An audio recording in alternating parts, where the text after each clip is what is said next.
Okay, good guys, no? Mayroon na naman tayong gagawin dito na Tyler brand bottom load dispenser. So ang issue nito guys, sabi ng customer, E2 error, no? Yung problema. So nandito tayo ngayon guys sa Daang Hari, Bacoor. So tingnan natin kung anong problema nito, bakit nagkakaroon siya ng E2, no? So subukan natin guys isaksak para makita natin kung anong display dito sa labas. So ayan. Ayan guys, sa yung cold niya guys, 60 degree ang lumalabas, ayan, no? So kapag 60 degree guys, so ano na yan, malfunction yung sensor niyan kasi nga dapat yan mga 30 to 32 degree lang yan pagka hindi siya naka-flag, no, ang lalabas. So ang 60 degree yan, kung titingnan natin, parang mainit na yan, no, kalahati na yan sa kumukulo, no, 60 degree. Kasi 90 degrees yung heat point. So dapat mainit na yan siya, no. So ibig sabihin, hindi na gumagana ang kanyang thermostat sensor dito, no? So ngayon ang gagawin natin para i-confirm natin bubuksan natin to, sukatin natin guys, tingnan natin kung anong resistance value ang makukuha natin dito sa kanyang sensor. So ang sensor nito guys, ito yung nakaipit doon sa styro, no? Ito yung wire nito, nakaipit yan sa styro, no? Nakasiksik. So ang gagawin namin dito, katingin namin to, ayan, sikat natin to. Wala namang ibang sensor guys na nakaipit sa styro, nag-iisa lang yan.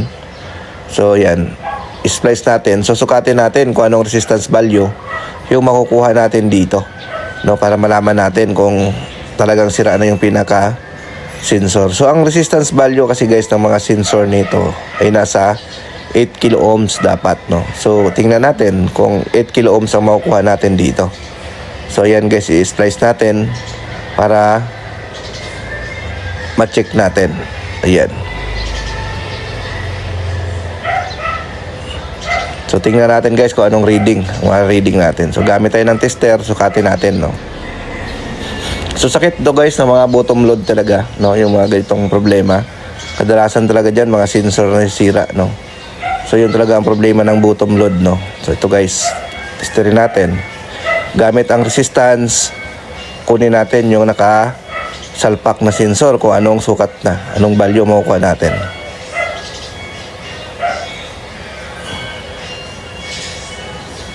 Tingnan natin. Ayan guys, ayan, 60 ohms na, no? Ohms na nakuha natin, 60 ohms. So ibig sabihin sira na nga siya guys, no? So ayan, no, pinalitan natin, no? Diyan din natin nilagay guys yung sensor sa pinagkalagyan niya.